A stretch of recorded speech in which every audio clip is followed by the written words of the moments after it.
नमस्ते दोस्तों। आज मेरी कहानी का शीर्षक है समझदारी। ये गुरु और शिष्य के बीच की कहानी है। गुरु गृहस्थ जीवन जी रहे हैं तो शिष्य के मन में काफ़ी सारी शंकाएं होती है कि गृहस्थ जीवन में बहुत सारी कठिनाई, मतभेद या लड़ाई झगड़े होते हैं। तो पर वो गुरु से पूछ नहीं पाता है, लेकिन एक दिन हिम्मत करके गुरुजी से पूछ ही लेता है।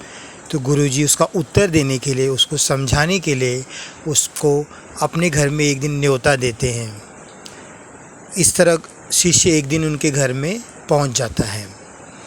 पहुंचते ही थोड़ी देर बातचीत होती है, गपशप होती है और गुरु अपनी पत्नी को कुछ मीठा बनाकर लाने के लिए कहते हैं। उनकी पत्नी थोड़ी देर में मीठे के बदले कुछ नमकीन चीज़ लेके आती है। तो शिष्य देखता ही रह जाता है और गुरु और शिष्य दोनों उसको खा लेते हैं।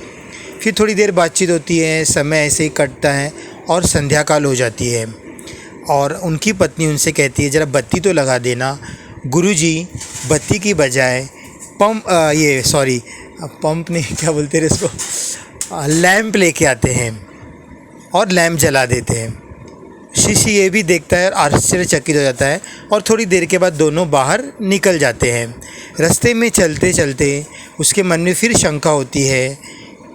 गुरुजी समझ जाते हैं। तब गुरुजी उसको समझाते हैं कि समझदारी क्या होती है। मैंने अपनी पत्नी से कुछ मीठा बनाकर लाने के लिए कहा था, उन्होंने नमकीन लेके आया तो मैं समझ गया कि शायद घर में कुछ नहीं होगा, तभी उन्होंने मीठा बनाकर नहीं लाया। उसी तरह जब मेरी पत्नी ने मुझसे कहा कि बत्ती लगा दो और मैं लालटेन लेके गया या लैंप लेके गया, तो उन्होंने मुझसे आर्ग्यूमेंट नहीं की, ना मुझसे कोई प्रश्न पूछा, क्योंकि शायद वो भी समझ गए उस वक्त बिजली नहीं रही होगी।